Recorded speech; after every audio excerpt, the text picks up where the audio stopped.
I'd like to just start, maybe Guo Gu, if you want to say some words of introduction, and then I want to just start the conversation with some questions, mostly for you, Guo Gu, about how you see things, your approach to things. Okay. Thank you. Thank you, Helena. Thank you, Jiryu Abbott, for your invitation and introduction. I'm very happy to be here. I'm always happy speaking with fellow practitioners, seasoned practitioners. So, as for intro, my teacher named me Guo Gu, Guo Gu Zhen Xue. Guo Gu means effect of the valley.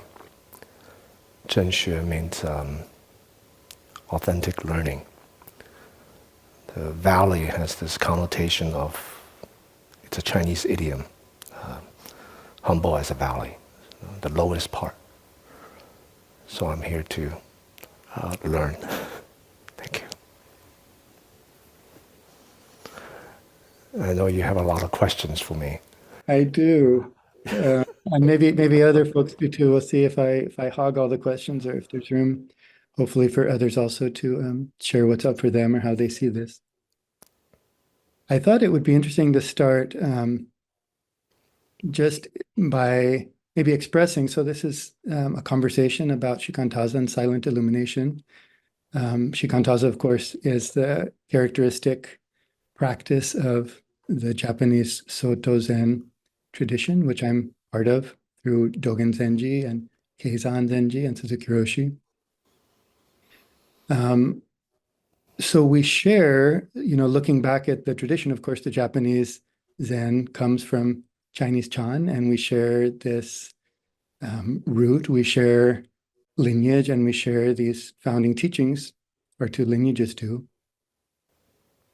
And I've noticed, Guo Gu, you speak of an issue that's also been important for me, of being aware of and careful with the fact that when we look back at the Chinese tradition historically through the modern Japanese Soto lens, we're often imposing sectarian differences that may not have existed or that just didn't exist in the root of the tradition. So right now we're coming from these very kind of different sects, but we have this shared tradition that at its source wasn't divided, wasn't cut up in the same way that now things seem to be cut up, especially in the Japanese version of practice. And of course, it's part of our practice. It's even part of my lineage identity to kind of reject this. As Dogen said, we're just the Buddha school. Stop all this talk of sectarianism. We're just the Buddha school. Yeah. And yet, Soto Zen has developed in this very particular way. And I wonder how that, if for historical reasons, and that have resulted in a situation in Japan where there's quite rigid institutional distinctions between the sects and also teachings of differences in the practice. As a Soto teacher, I'm forbidden from practicing, say, koan practice, or there's certain sort of really rigidly held aspects of the identity that have evolved, including that we just sit, we don't talk about enlightenment experience, just sitting as we are with no agenda or particular effort is just the enactment of the already present awakening, and anything outside of that is missing it. This big emphasis on the formality of the practice. Maybe those of you who know a little bit about Soto Zen, this sense of the comportment of the dignified decorum as being really the way that Buddha nature is enacted. And of course, wholehearted, detail-oriented, precise formal practice and also work practice. And a way of life based on the precepts, which of course we all share. I wonder in the Chan lineages, I would like to hear if that sectarianism is equally defined, or what lineage you are identified with and how that works in terms of how you approach the practice. Are there different sectarian institutions in the way there are in Japan? And where are you oriented in terms of how that might correspond with sects that I might be familiar with from the Japanese Zen side? Thank you. Me. Thank you. Well, I do like what Dogen said. We're just Buddhist practitioners. And that really reflects, I'm assuming, what he witnessed in China in the Song Dynasty when he came. Because Chan is kind of integral to the whole Chinese Buddhist tradition. And the way institutionally was established, there were no kind of institutional, meaning monasteries, kind of buildings, tied to particular schools. Because these large monasteries, the abbots changed all the time, 4 years, maybe 10 years, 20 years. And they don't follow the lineage affiliation, right? So the concept of sectarianism in Chan is not so strong, not so strong.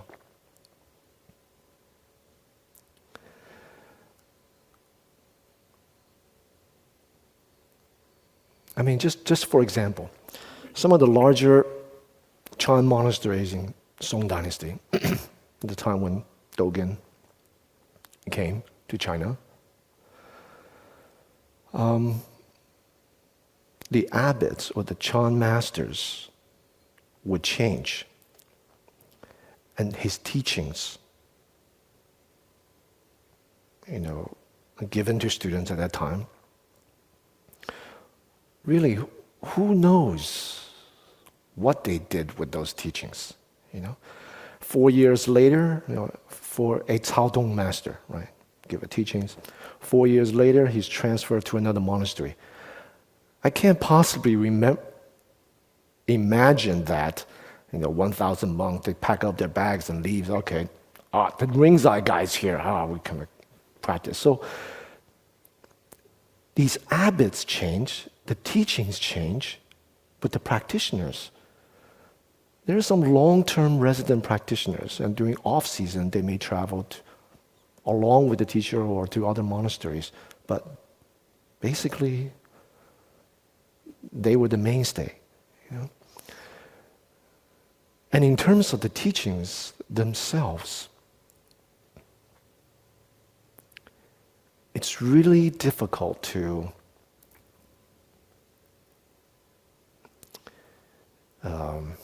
pigeonhole or put a container to definitive Caodong teaching versus definitive Lingji teaching. Because you look at the discourse records produced during that time, all the high-profile masters, they basically talk the same, from different angles, people with different experiences. So, Hongzhi, in the history of Chan,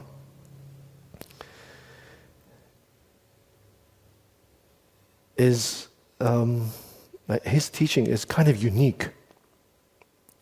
You can say he's an outlier. Unique in the sense that he was characterized as a genius when he was like a prodigal child when he was very young, able to memorize thousands of words. He memorized the 4 classics that adults try to memorize for civil service examination. He got it down when he was in his prior to reaching his teens, So, and he was well-schooled, educated, well-versed in, literary culture, decided not to go down that path. His family was Buddhist, so he, became a monk. But that aspect of him really manifested when he later on became a Chan master through his poetic writings. Right? But the teachings itself, Silent Illumination, I would say it's a pretty traditional Chan approach, that collapses practice awakening, shamatha, vipassana, samsara, nirvana, essence, function.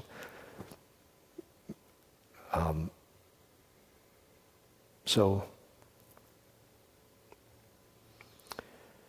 to reify his teachings as definitive Caodong teaching is it's a mistake, I feel. I think he's just a genius who got enlightened, and then that's what happens when geniuses become enlightened. They write a lot and they write in poetic terms, But the central principle of his teachings is part of the traditional kind of classical kind of Chan approach to things, which was a reaction against traditional models of meditation. So how that tradition comes down to us now, in modern day, Chan is still very much part of Chinese Buddhism. The liturgical practices, the ritual norms, basically the same, part of the Bodhisattva path, right? Except in Chan monastery, perhaps kind of institutionally in terms of building structure, this central focus is the Chan hall, as opposed to other types of practices like Pure Land or something. But the day in and day out kind of outlook is basically Bodhisattva path, offering oneself.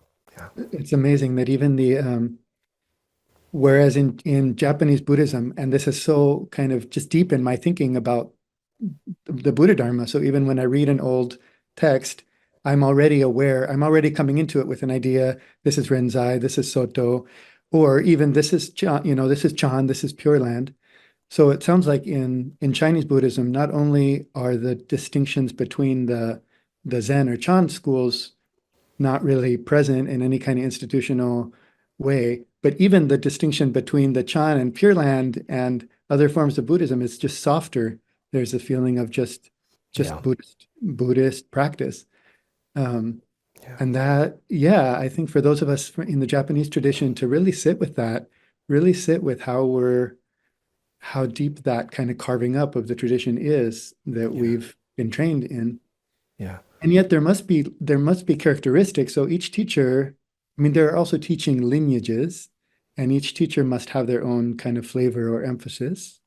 And I wonder how you're situated in that, or how your teacher or your lineage, if there's a distinct kind of approach that you feel loyal to, or whether it really is just sort of fluid and open.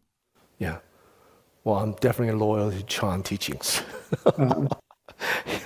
So specifically, easier to be loyal to poems, than to doctrines. It's nice to be loyal to Chan. Yeah, because I feel it's affected, cut through the chase.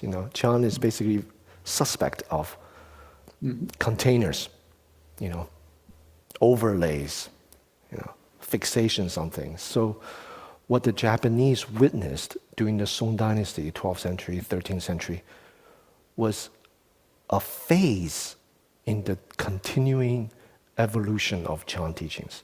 So they got that kind of 12th, 13th century expression of it, and they brought it back to Japan. But Chan continued to evolve.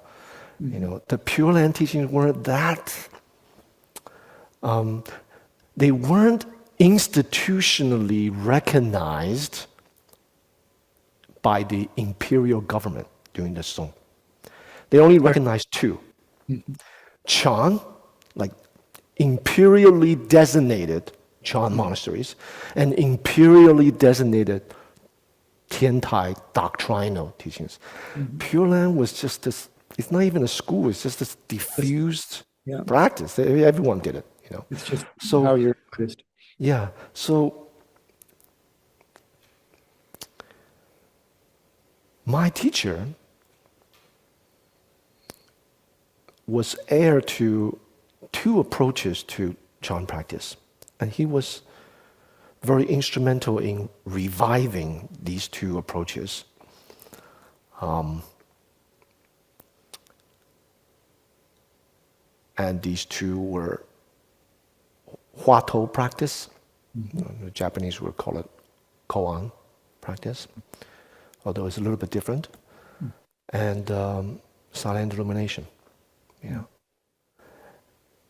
And so the Dharma, so teachers within the Dharma drome lineage, that's basically our approach.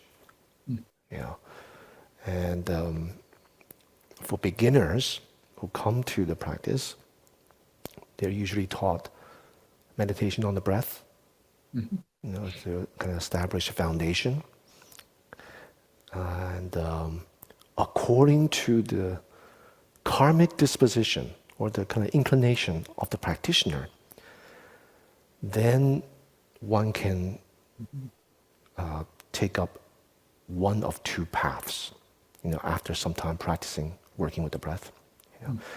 And the analogy of that is it's like you don't really know what kind of seed this practitioner has. So you just put some water, give it sunshine, put in soil. Once it starts to sprout, then you can tell what kind of plant is that, So some plants, they don't need too much water. Some plants need a lot of sun and full sun, half sun. So that's like, a person, once they start to have some experience, start to have some difficulties, for example, obstacles, and start to manifest vexations when the self is threatened, the kind of reaction, then you'll be able to tell how they respond to difficulties, how they navigate, then either silent illumination or Huatou practice. And then if a person picks anyway, that sounds like that's co-created in relationship with the teacher. Yeah. And then is that like a final determination? Then someone either is on that path or the other, or is there a kind of interweaving? Interweaving. Yeah. Because a person can practice a certain method for some phase of their life, and then they can switch. My teacher used to call it, what you want at the end is like a tiger on wings. You don't really just want a tiger, and you don't really want just like a dragon flying around. You want a tiger on wings. So the person should ideally be able to master both methods, because they come at the self very differently. One is very aggressive, a kind of potent, kind of confrontational approach. Another one cultivates this ability to settle and not abide in kind of any obstacles, and be able to navigate very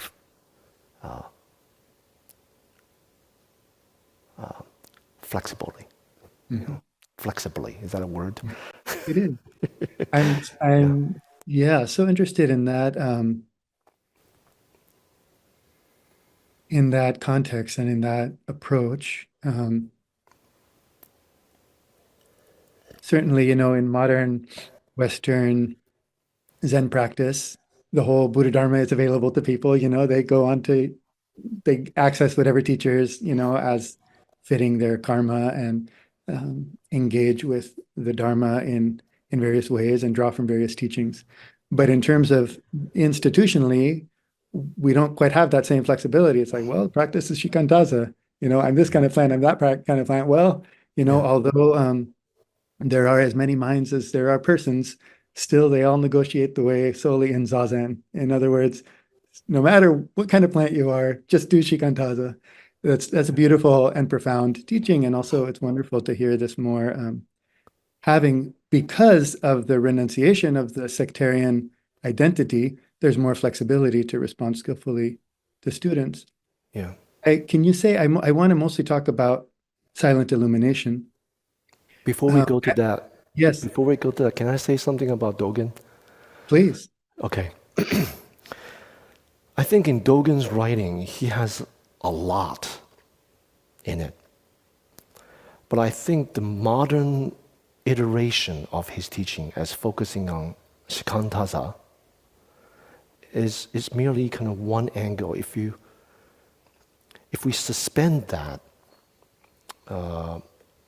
one angle, his writings are extremely rich. Mm-hmm.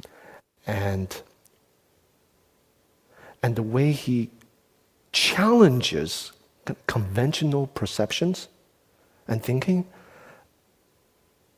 I think that's in line or in the spirit of koan. Mm-hmm. So there's just so much there that waiting for us to explore.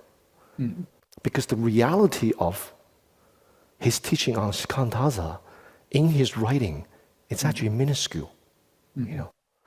And yes, it's so rich in his writings and the way he perceives things, his outlook on things. Those are reflections that practitioners can kind of investigate their own fixations, So, I mean, I just want to say that, there's so much to Dogen's teaching that it's actually, and he said it himself, you can't pigeonhole him, you can't pigeonhole me into Zen and not Zen. This is Buddha Dharma, So listening to his advice, following his footsteps, and really investigating the richness of his writings, I think that may be the way to go for American Soto Zen. Thank you. Yeah, it's very encouraging and very, to reflect on this kind of rigid sectarian identity as not only cutting us off from the resources of all the other schools, but even kind of contorting our reading of our own founder. We can't even read Dogen anymore because we already have the idea that he just teaches Shikantaza. And then we don't notice that on every single page of the Shobogenzo, he says, investigate this thoroughly, with your whole being. In a way that, so part of what I reflect on in terms of Shikantaza or silent illumination or these kind of passive practices, as you've put it, is that may not be a fair characterization of either. But there's a sense of like, well, is Shikantaza complete practice? Or is silent illumination, is it complete?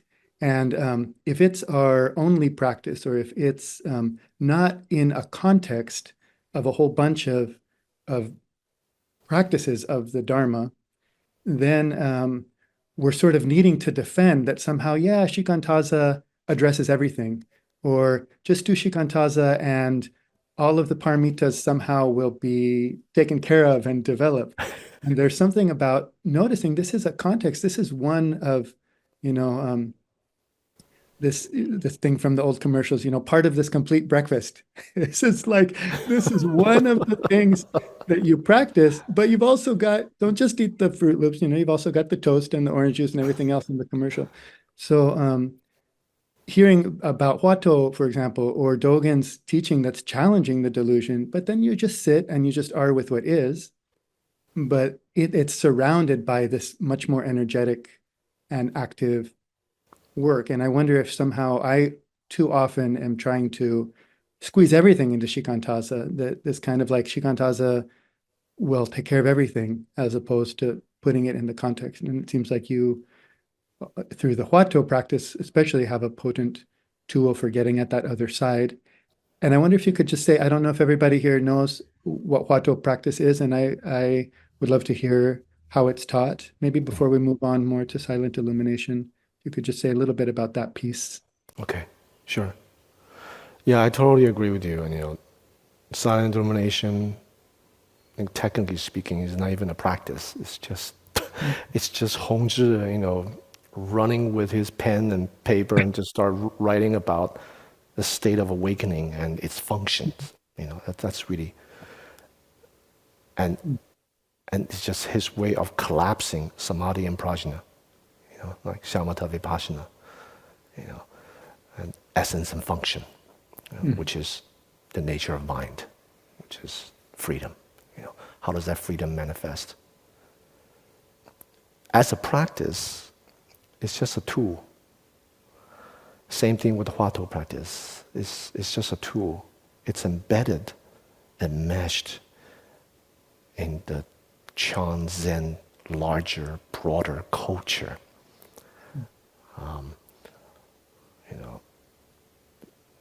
And that basic approach to practice is, beyond the formalities of, the precepts, the liturgical practices, work as practice, life as practice. Beyond that, the basic principle approach is this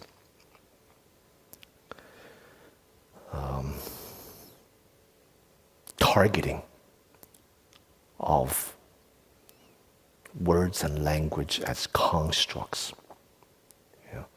So Chan really has this suspicion to that, and that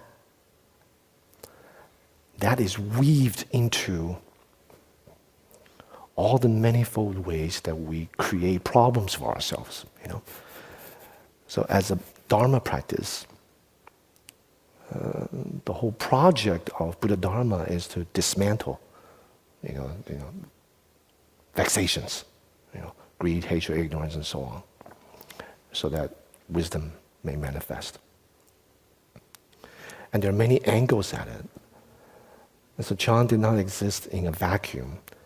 It absorbs and singles out the richness of the whole Chinese Chan tradition, from the Huayan school, from the Tiantai school, and bring it to its pinnacle, where it's streamlined,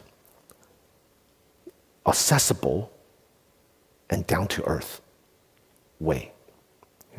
Tiantai has, very advanced form of shamatha vipassana. That's kind of, the highest form is called the perfect and sudden shamatha vipassana, which is just really describing awakening. So that precedes the emergence of Chan by hundreds of years. But it's couched in a language that's very abstract, very lofty, removed, technical. So Chan really inherits that and makes it streamlined and accessible. And the articulation of that, hundreds of years later, culminated to the Platform Sutra. Explicitly challenge this sequential practice of first you gotta do the shila, and then you do the samadhi, and then you finally will hopefully get prajna. This kind of sequential approach by collapsing the three into essence and function. and the ways in which we get ourselves in trouble, we complicate things, is our investment in all that we've ever known. Words, language, constructs, labels, and discriminations. We reify everything into a thing. And that's a problem. That's why Chan has a slogan, not a single thing. Or thinking of non-thinking. How do you do that? Non-thinking. It's like through our thinking mind, through our discrimination, the labels and the terms that we use, we tend to reify things into something fixed. And that is the problem. That's why Chan targets that. And that is very different than Tiantai or Huayan or all the other schools of Chinese Buddhism or Indian Buddhism for that matter. Right? So it's almost as if Chan has developed a particular angle that's very Chinese that was very practical, getting to the crux of the matter.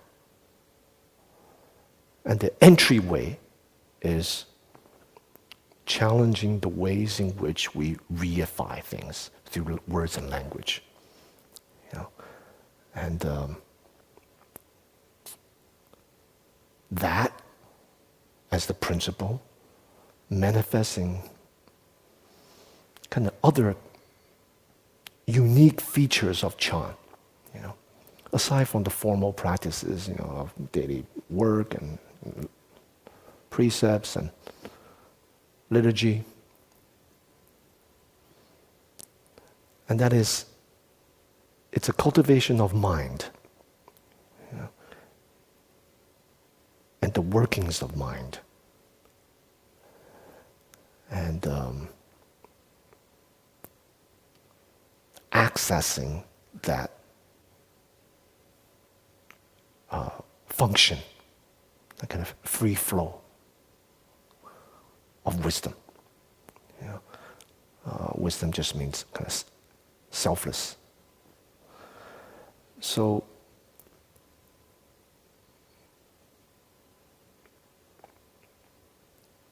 that's the kind of larger kind of backdrop to the first portion of your question. It's embedded in the larger practice of Chinese Buddhism, but also embedded in particular ways that Chan approaches practice.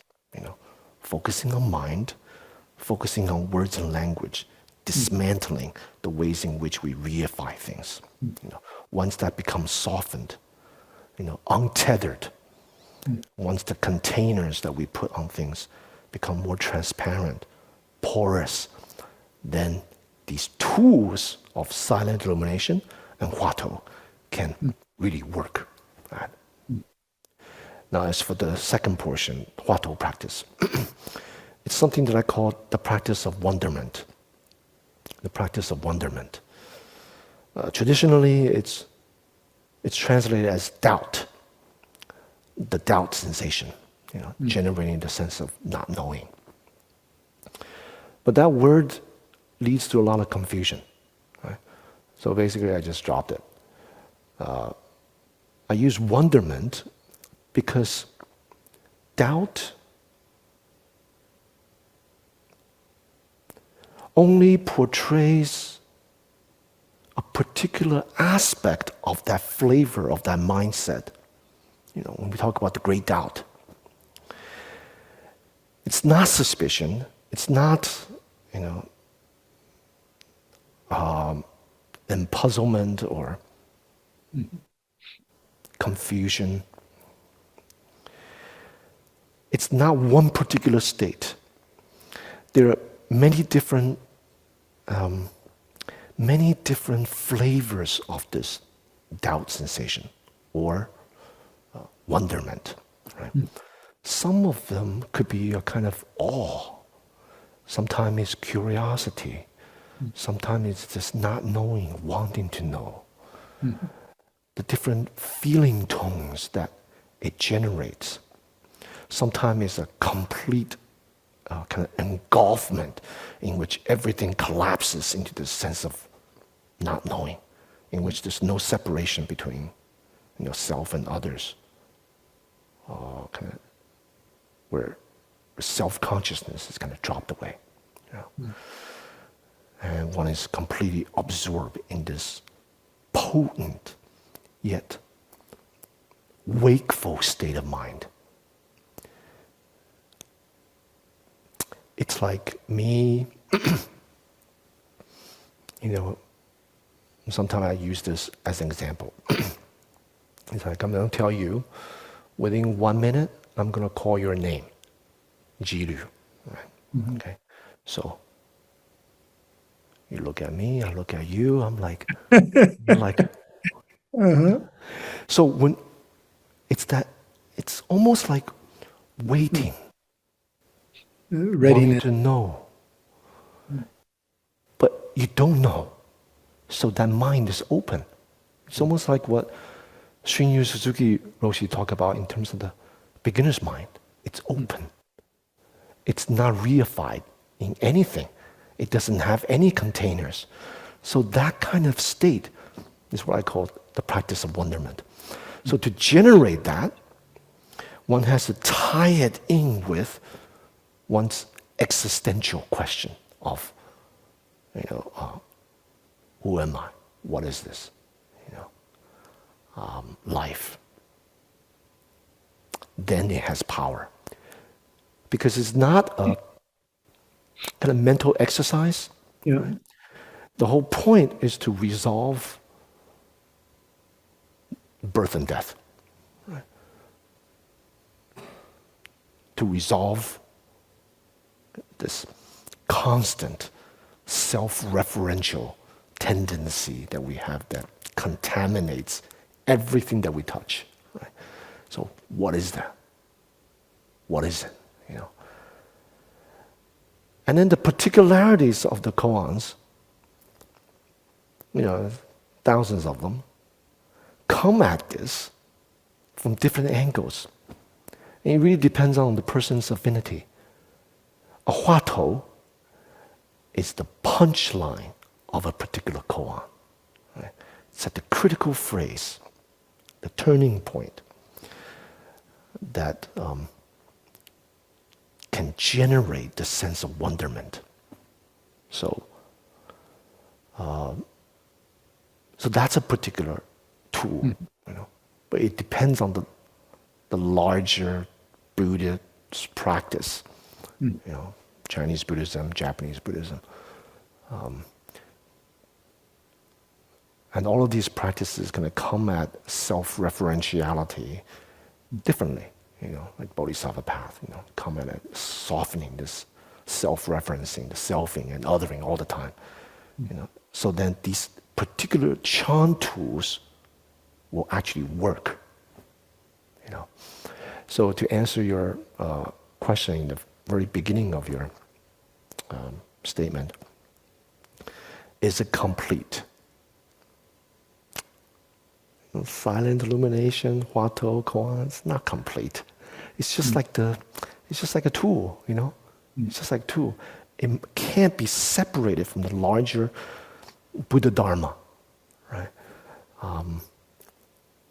It's just that Chan has a particular approach to the practice. Being a Chan practitioner or Zen practitioner, we share this approach. And that is, the 4 axioms of Chan Zen, not depend on words and language. It's very important. It's not just a slogan. Mm-hmm. These axioms they point to something very, very essential and very subtle. Not depend on words and language, a teaching outside of doctrines and so on. This directness, access to mind, seeing self-nature. Become the Buddha. So that is something unique to Chan as opposed to Tiantai or Huayan, right? So it must be embedded in that. So silent illumination, approach to words and language. Huatou, koan's approach to words and language are different, but they're tools. Yeah. We're getting at this root, of suffering and grasping, which is this reifying of reality in terms of words and mental concepts. And as you say, targeting or going directly for that root rather than kind of creating new edifices that then will eventually, hopefully, collapse. With just a last question, because I'm fascinated by this, knowing so little about Chan and mostly experiencing Buddha Zen through the Japanese perspective. So in the Huato practice, is there a sense of passing a koan? Is there a curriculum and a kind of progression? Or is there a, and this gets at another question that I have, which maybe we'll fold into, but some kind of part of what doesn't sit right with me in some of the ways that we talk about achievement and attainment and progress and wisdom is, I think, expressed quite clearly in the, like, you passed a koan, like you didn't get it, now you got it. It's like this on and off wisdom kind of thing, as opposed to being in like wonderment or appreciation or gratitude or connection, which are not like on and off and somebody says you have it or you don't have it. And that is something I really value and love about Soto Zen practice, which just throws all that away. And there's nothing about passing or achieving or not achieving. It is just, it's just this. And we're growing, but it's not measured in that way or evaluated. So I wonder when you say kind of opening wonderment, beautiful, and finding how in the koan, this koan is about my actual existence. First, that kind of swallowing the koan in that way. This is about me. This is about my actual question about life. And now it's opened the wonderment. Is there then an expectation of some performance of kind of achieving that? Or how is that practiced? And then maybe we can move on. I don't want to get too bogged down in the Huato, but I find it fascinating. Yeah, I think it's all connected. In the Chan tradition, we really emphasize something called fundamental investigation, 本参. And it doesn't matter what lineage of Chan that is. And that is really what Shakyamuni Buddha was investigating. It's this fundamental investigation of life and death, sickness, old age. Birth and death is just a convenient way to encapsulate what the Buddha set out to resolve, which is birth, old age, sickness, and death. So the Chinese just in shorthand, birth and death, and everything in between, So this is central as a Dharma practitioner. So it's not about, having a better health. Of course, you will have healthy body and mind if we can engage in practice. And it's not about, stress reduction. Of course, stress comes from reification, selfing and othering. So of course that will be resolved. So it's this birth and death, right? Fundamental investigation. So that precedes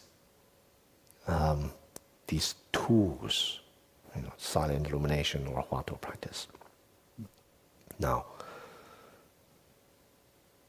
when a person engages in silent illumination or Huato practice, this fundamental investigation is in the background working. Right? It's just that silent illumination, it's not so confrontational, kind of taking that up and facing it and using a particular critical phrase to examine what is it, But it's kind of lurking in the background. And the approach of silent illumination is,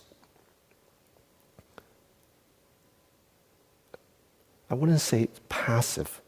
I would say it's just letting go, relinquishing, Or you can say just dismantling. Dismantling is something that never existed, which is the most easiest thing that there is to do. It's not that we're actually dismantling something that's there and then we have to chip away at it. It doesn't exist in the first place. So it's like the HGTV, like the doing renovation of the house. That's really hard. What Chan is doing is we're dismantling something that doesn't exist. So with this correct view, silent illumination practitioners, basically their outlook is, it's all good. This is the expression of letting go. And the practice itself is in line with that.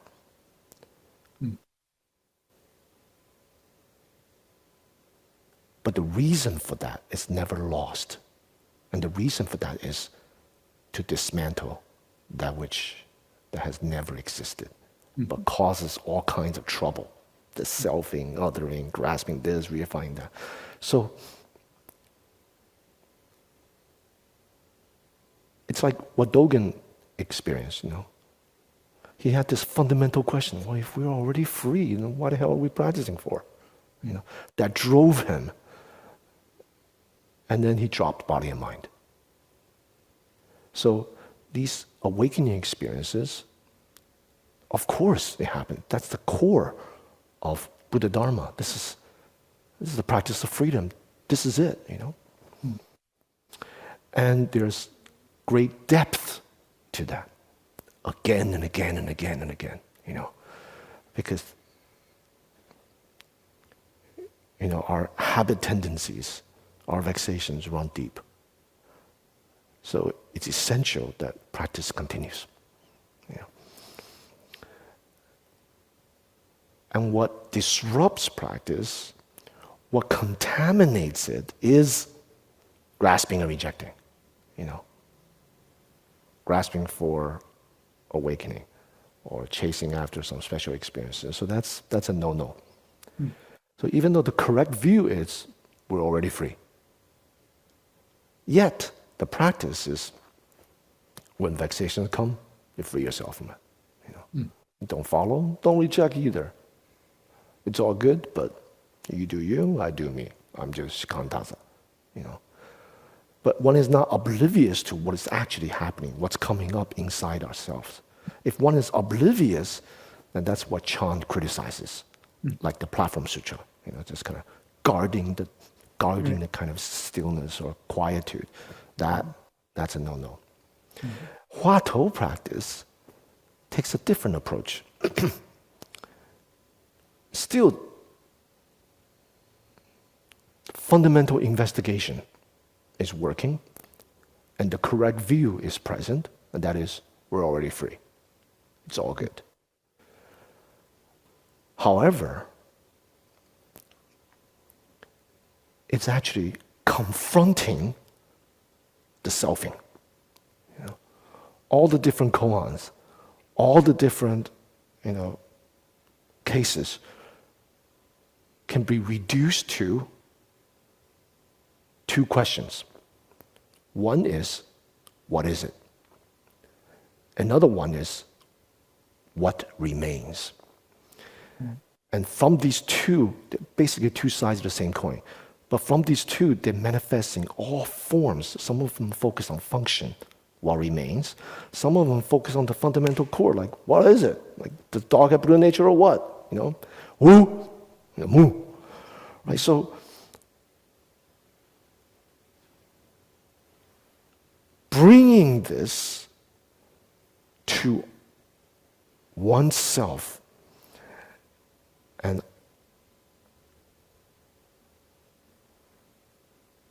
facing the kind of selfing and othering that we do. We use the particular catchphrase, critical phrase, punchline, turning point words from a particular larger story koan that to encapsulate the essential question. So it's more confrontational. However, what's different in the Chan tradition and what later developed in the 17th, 18th century Japan in the curriculum is that in Chan, Huatou practice is not a kind of yes and no practice. You got it or you don't, you're gonna go back, you don't have it. It's not about passing, not passing. That practice of wonderment itself, slowly dismantles this kind of seeking mind. And Chan masters, they talk about this openly. There's no answer. This is a useless question. So this is in pre-modern time too. It's very open. Everyone knows, like, who the hell cares if dog have Buddha nature or not? But this dog, oh, you have to care. This dog, where the hell is your Buddha nature? So it's about our own vexations. It's about our own hang-ups. And we use that critical phrase, which is a kind of paradox, that rational thinking, discursive ideas, concept just can't get a hold of it. It kind of frustrates this kind of discursive thinking. And in that space of not knowing yet wanting to know, this open, receptive wonderment, that kind of habit, tendency, and pattern of grasping slowly dissolves away. And one kind of drops into this kind of wonderment / samadhi in motion. It's not a kind of dead samadhi, you just sit there like a block of wood. It's kind of like the self-conscious frames, cages, prisons, containers, forms that just kind of drops away. So one's eating and you don't know you're eating. You're walking, you don't really know. You don't have like second wandering thought, hey, I'm walking, or sitting. It's just this flow in which nothing sticks. So nothing sticks, continual flow, and yet the mind is potent. Potent yet without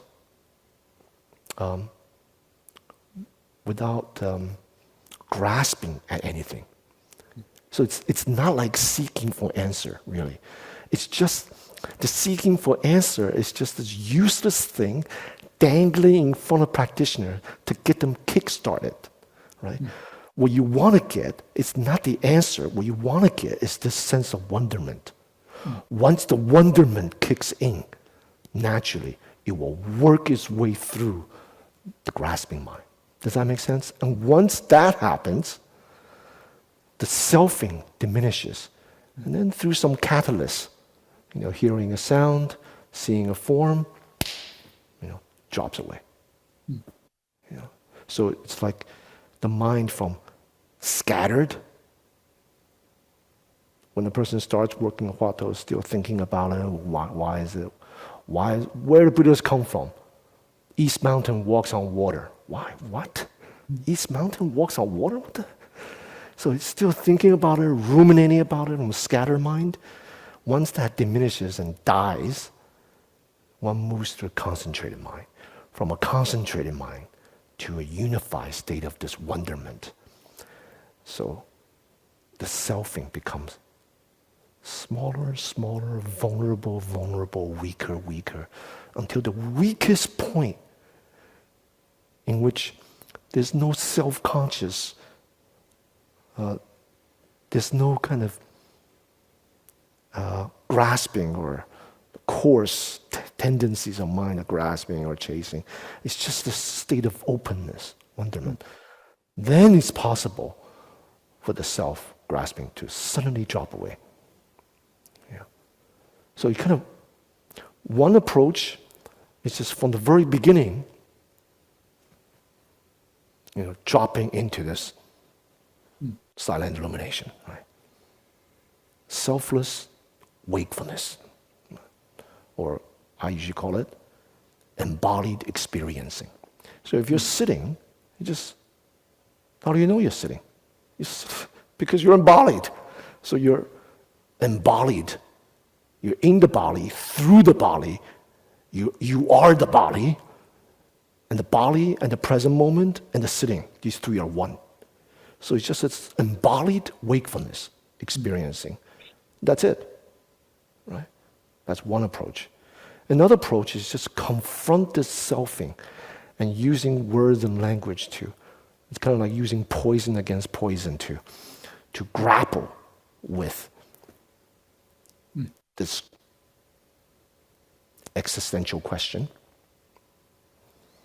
so that the sense of wonderment, which dissolves away the self, can manifest. Two different approaches to the same thing. Yeah. Thank you. Yeah, wonderful. So much there. Too The, much. no, yeah. In a way, it gets to, it's all good is a fascinating. We can feel the difference in depth between the various kinds of expressions of it's all good. I'm thinking of my teacher in Japan, Harada Tangen Roshi, in kind of late in life as a very mature and accomplished Zen teacher. This "it's all good" was one of his statements. Really? It's kind of Okay. Yeah. and I'm how glad to hear different that that someone else is also yeah, saying that.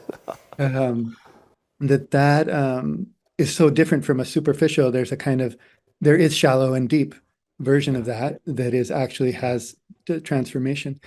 Um, and yet, well, a few points maybe that I'd like to make. First, just this appreciation for the kind of the active ingredient of investigation and wonderment as sort of equally present in both of these approaches, and certainly in Shikantaza, the natural we are inquiring. That's just in our nature, so that we're sitting not doing anything. As you say, the Platform Sutra makes so clear, we're not blocking our own natural wonder and curiosity. We're not supposed to turn that off.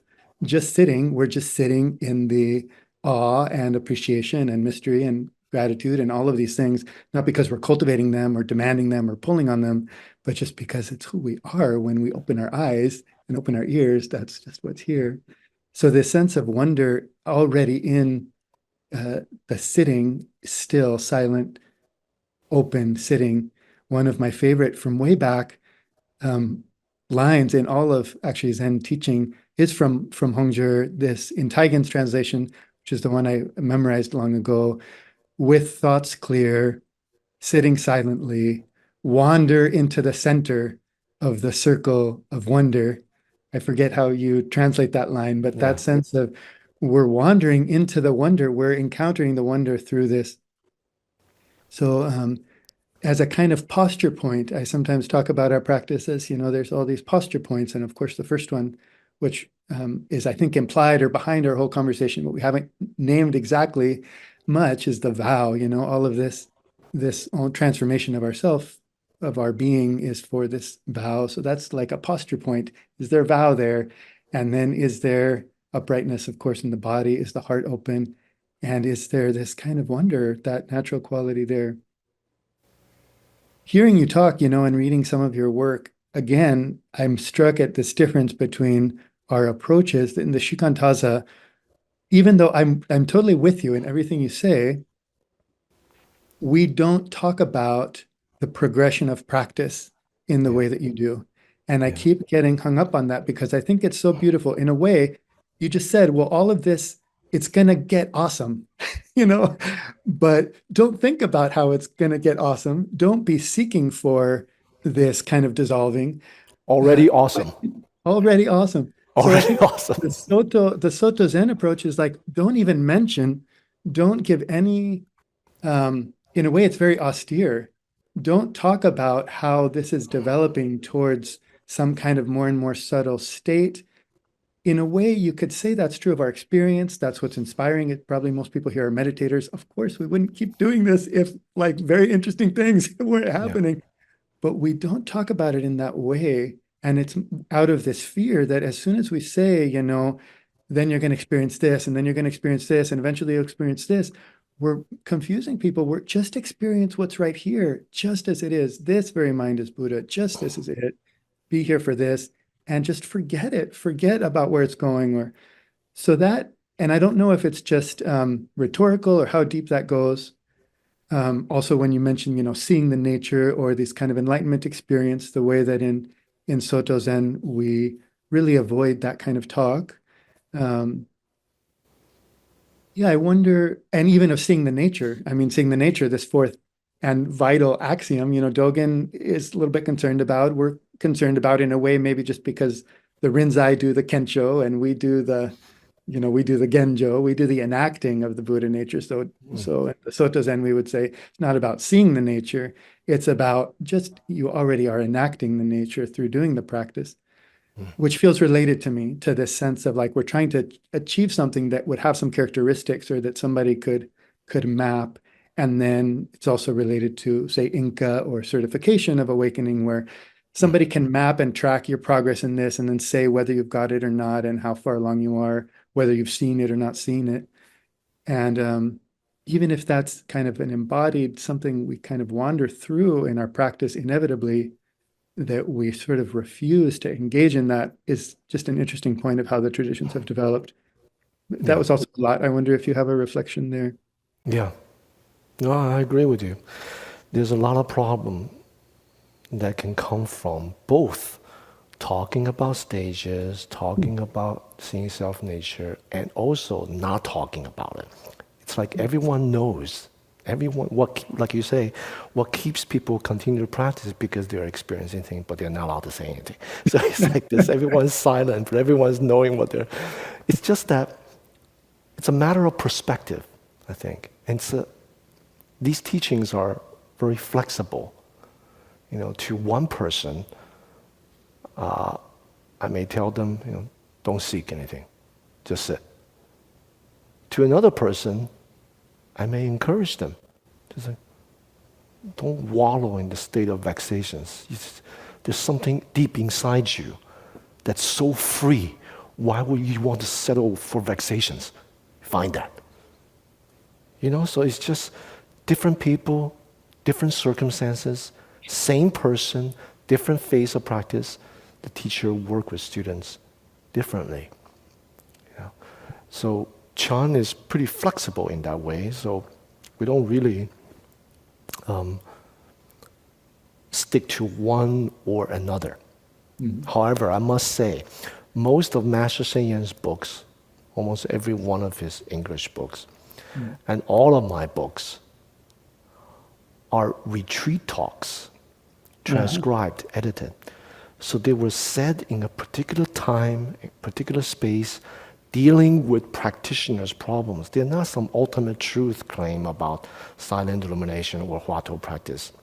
Anyone who's done retreat with me will know that every retreat is different. I'm sure it's the same with you. You know, the teachings is just dealing with and responding to what needs to be done, what needs to be said. Right?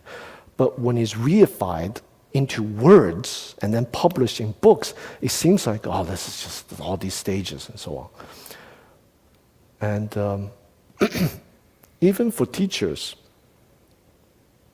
I witnessed my teacher change his approaches, how he taught silent illumination, how he taught Huatou practice. And he died in 2009. If he continued to live, he'll probably continue to change. You know? So, Shakyamuni Buddha, all the great arhats, all the great lineage masters, they definitely experience this transformative, powerful dropping away of dismantling of the kind of, the Buddha used to call dismantling this house and the architect. This house and the architect no more. So it's not that there is no awakening experiences. But talking about awakening, it's kind of stupid because for people who have experienced it, to talk about it, it makes it into a reified thing, and then someone wants to get to this thing because you have it, you don't have it. So that itself is a stupid project, but sometimes it's necessary. You know. Likewise, for people coming into practice, they bring with them baggage. They bring with them their vexations. They need to get a handle on things when you teach them meditation, right? So if I just teach people, just sit. Well, how do you sit? Well, just sit. Shall I try to look for? No, you don't look for anything. You just sit. It's very difficult, right? So on the working end of practice,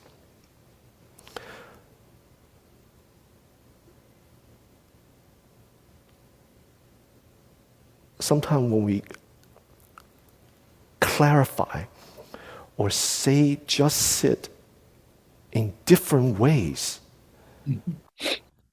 it's helpful. You know? Like for the past few years, I've been talking about silent illumination using expressions like embodied experiencing. That's pretty stupid because we already have a body. And everyone's experiencing. That's what we do. We experience. So it's like talking, it's like selling water by the river. You know, it's kind of like, here, fresh spring water, and the spring was like right next to you. So, but it is helpful because it gives people some way to get a handle on things. So when I tell people, you just sit, just mind yourself sitting. And I will ask them, how do you know you're sitting? Well, I just know, or I feel it. Well, so you feel something. What do you feel? Well, I feel my posture, the posturing. I feel the sense of weight, and my body's relaxed. So just mind sitting, Shikantaza. In Chinese, the 直观打坐 has a flavor of, especially that Shikan, has a flavor of like just mind your business. That's how it's expressed, right? So it's almost as if, just mind your business sitting. Are you supposed to mind the breath? No, that's another method. It's called anapanasati, right? It's not about the breath. Well, do I delight or do I do this? No, it's just sitting. Well, how do you know you're sitting? You're sitting because posturing,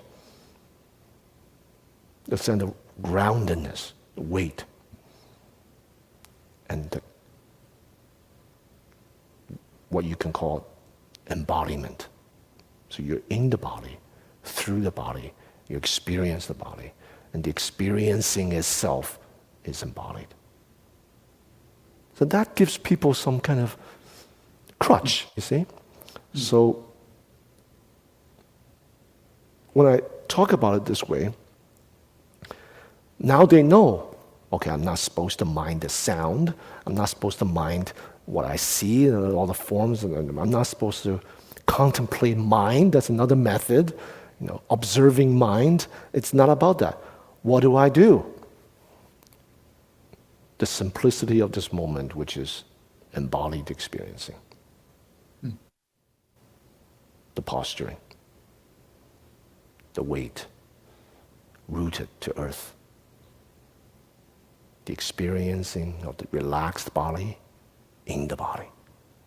So that the embodied experiencing and the sitting and the present moment become one. Now they know what to do. Does that make sense? So, and then, once they get the hang of it, they know if they follow this form or follow that sound, they can come back to embodied experiencing the reality of this moment. Shikantaza. Mm. You know? And that's, it's like the silent illumination, you know. Mm.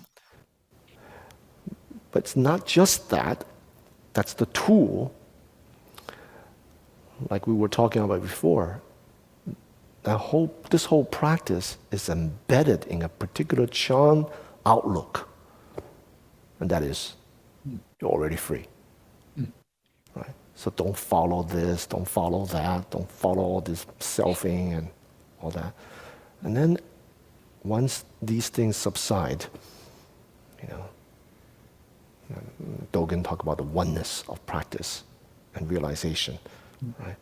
So that's, to me, when I read that, that is the juncture, that's the turning point.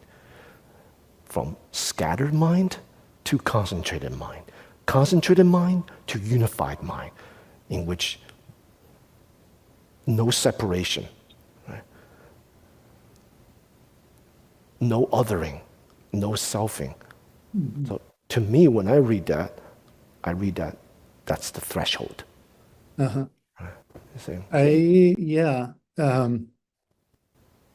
Again, here I'm with you, and then the language of the traditions is a little bit different in that as soon as you phrase it that way, it seems that if you see it that way, then the enlightenment of practice enlightenment is develops or is not present at the start of the practice. So I think the way that in Soto Zen we would more typically talk about Shikantaza is that it is already the moment that you sit scattered is enacting, you're taking this posture, you're becoming the Buddha mudra, you are embodying and enacting perfect enlightenment and the self-receiving and employing samadhi, all of the Buddhas are participating, the entire sky is turned into enlightenment, you're just sitting, it's not waiting for you to be concentrated and then unified. So again, whether this is useful teaching or not to someone who comes, we say, but in a way, it is very deep in terms of the stopping of the seeking. It's like, no, the scattered mind, don't wait for this process of step 2 and step 3. The scattered mind, that you are here with that scattered mind, is already the function of enlightenment. Seek for no enlightenment apart from this practice in this moment. Yeah. Like I said, to me, it's a matter of perspective. You know, Dogen's teaching and some of the Chan masters, they're speaking from the perspective of awakening. Right? So, speaking to the people who actually come, and they have luggage and they have baggage and they don't know what to do. If you just tell them that you just said, don't seek, this is the expression of awakening. That's like what drove Dogen to China. It's like, okay, so if I'm already awakened, why the hell am I need to do this? Well, you don't need to do it, right? But you need to do it. Why? Because of all the luggage that you're bringing, right? So from their perspective, they need something to chew on, you know. Otherwise, I mean, to me, if we say, you know, this itself is the embodiment of awakening, all the Buddhas are here. A normal person off the street, a beginner, even I've heard seasoned practitioners talking about this. And that is, they phrase it in terms of faith. So, to me, that sounds like, well, it's a practice of faith. Faith is separation. Faith is, well, you have faith in that, faith in this, or faith in this, or faith in me. It's separation. So people are left with, I have complete trust, faith in mind, of this is it. Because they have nothing else to hold on to, so they're left with faith. How does faith transform to wisdom. Mm. There's a famous koan, I'm sure you know, Matsu. He was all about Shikantaza. This guy is like sitting, no one want to bother him because this guy's like 7 feet tall. All the other monks are like, all right, just leave him alone. He's fierce until Nanyue Huairang's here, this other temple, there's this guy that's constantly sitting. So start grinding a rock. So Buddha, when you sit, so do you want to be a Buddha that's like a statue? Like only in a sitting position? What is the Buddha? Who is the Buddha? What is freedom? What is not freedom? What hang-ups we have? Should we have faith that we're Buddhas? How do we embody that? These are the questions that people are actually struggling with, right? So meeting them where they are is give them some cookie crumbs to kind of follow, That's what it is, just cookie crumbs. Just dangle something in front. It's, so they actually kind of start to follow it. And then hopefully they'll realize that there's nothing to follow. They've already arrived. They're already here. Yeah, thank you for that response. Wonderful and provocative question of faith. Certainly sitting, enacting. Anyway, I'd like to reflect on that, and maybe others do as well. That role of faith, which for me really is deep and transformative, and not divorced entirely from experience. But your questioning of that I find very enlivening, and I appreciate it. And in a way, it gets to, this is the problem of the whole Chan and Zen tradition, is sort of how much poison are we willing to use? You say cookie crumbs, but they're poisoned cookie crumbs, to say the Huato maybe is like, bring it on, here's a full-on, poison. And then, but already even to say, follow your breath or sit still or embodied experience is kind of like little bit of poison. And so Soto Zen, in a way, is trying to say, can we do this with no poison? And people say, that's stupid. Yeah. Why would you? You're renouncing skillful means, but it is a skillful means. It's a pointing to, of course you're going to do something. And so we teach Shikantaza, and then people say, what do we do? And then we, whisper to them what they can actually do, So of course nobody can do something so pure. It's kind of like this pure water, if the water's so pure, it's like you can't drink it. So I think that, maybe it comes down to that it's not actually different practices. We're all in this thing of how much the skillful means, which are always just reifying anything we do. This is the beauty of Zen and Chan practice. How do we get it? The subtlety. Anything we do, anything we say about it is just more of the same thing that we're trying to untangle from. Yeah. And so how do we help each other? Yeah. I want to, there's so much here. I've totally delighted to be having this conversation. Thank you for your teaching. I want to say, I thought, I've been excited about Silent Illumination, and I've been teaching it all over here at Zen Center in this way in this kind of made up way that's just my reading of the tradition. I guess I'm I'm in the lineage. These are also my texts and tradition. So I'm expressing it through the vehicle that's come to me and through my study. But I wonder if I could just share briefly what I say about Silent Illumination so that you can tell me maybe to stop, stop slandering the tradition in that way. Yeah. So would that be okay? Can I just share what I tell the people? And those of you who have heard my teaching know this is kind of where I've been this year. So I like Silent Illumination, and in a way, this is kind of like a pointer into Shikantaza. So it's interesting to me that you said, well, Silent Illumination isn't exactly a practice. It's more just the truth of our life. I've been talking about stillness, this total stillness and brightness. So sitting totally still in a way again, really resonant for me, embodied experience is a key Shikantaza practice is actually just a physical, it's completely physical. I remember in Japan asking people like how to do Shikantaza, thinking it's this kind of like subtle Zen thing, and they just give me the physical instruction again. Like, what, did you not get it? That it is just this physical instruction. So for me, the physical stillness, rather than talking about silence, which feels more mental, it's just this physical stillness that is then taking place to become utterly still, utterly dead in a way, to be like that burnt up block of wood, to just be completely utterly still, but with the presence of brightness.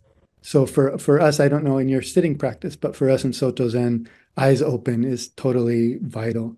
So to sit, for me, the silent illumination, as you say, it's the collapsing, but also it's a dynamic. It's not just collapsing because there's a dynamism in between the kind of engine or magnetism of if they're just collapsed, it maybe doesn't have energy, but the sense of so the stillness in the brightness, and then this beautiful thing from Hongzhi's verse, and I forget exactly how you translate it, Guo Gu, but this I think you might use the word verifying or confirming and dialoguing, where the silence and the illumination or the stillness and the brightness are confirming each other. So for me, in this practice, it's to sit totally still with eyes open in the brightness, engaged with life, but totally still. And that both of those elements, for it to be complete shikantaza or true practice, both of those elements need to be present. And that's also so clear from the teaching. It's not, you can't just be still and dull, and you can't just be bright and engaged with life without the stillness. There's something missing. So the sense that they kind of are both there verifying each other. And that for me, the literal, I find myself falling into this, talking about this, the illumination or the brightness, really leaning on the light part, just the literal light. And then I read in the teaching, and even Dogen is adamant, like this illumination is not, it's not literal light. But I don't know. I think it, it's not different. When we actually just sit in the light, I mean, what is the light? The light is our aliveness. It's the aliveness of everything around us. So in terms of the image, this image of a burnt out, sit like a burnt out stump on a hillside, which you mentioned is kind of one of these images of practice that are that's common to all of the Chan tradition. To sit in that way, utterly passive and still, but in this brightness. So I have this kind of image of this burnt out stump on this beautiful, bright hillside, with butterflies and weeds and spiders and everything present and alive and engaged. And that's the brightness. How does that sound like a way that you would talk about silent illumination, or does that sound pretty far afield from the way you would describe it? That sounds like the way I would describe it. This inseparability of stillness and luminosity. And that's certainly Hongzhi's language of, in the midst of stillness, there's this vibrant potency, aliveness. It may not be reified into a thing, like a thought of this and that, but that ability, that wakeful ability, ever present. Right? So silent illumination can never be separated. Why is that? Because that's the nature of our mind. That's the functioning, natural functioning of our mind. So that's the way my teacher taught it. It's very evident in Hongzhi's writing. He articulated this in many ways, like cultivating the field, this ancient field, and within it there's something luminous, or he talks about a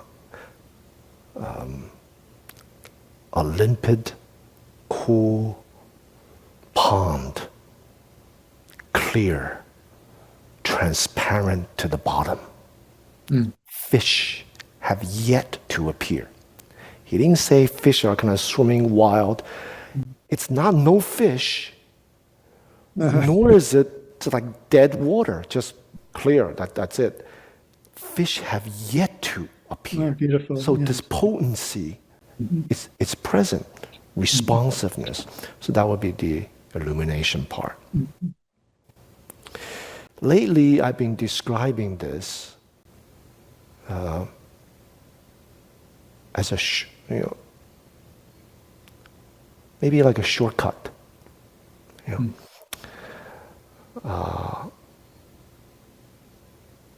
As experiencing itself. Not experiencing this Yeah. or experiencing that.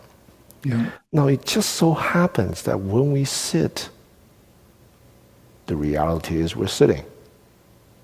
That's the object of experiencing.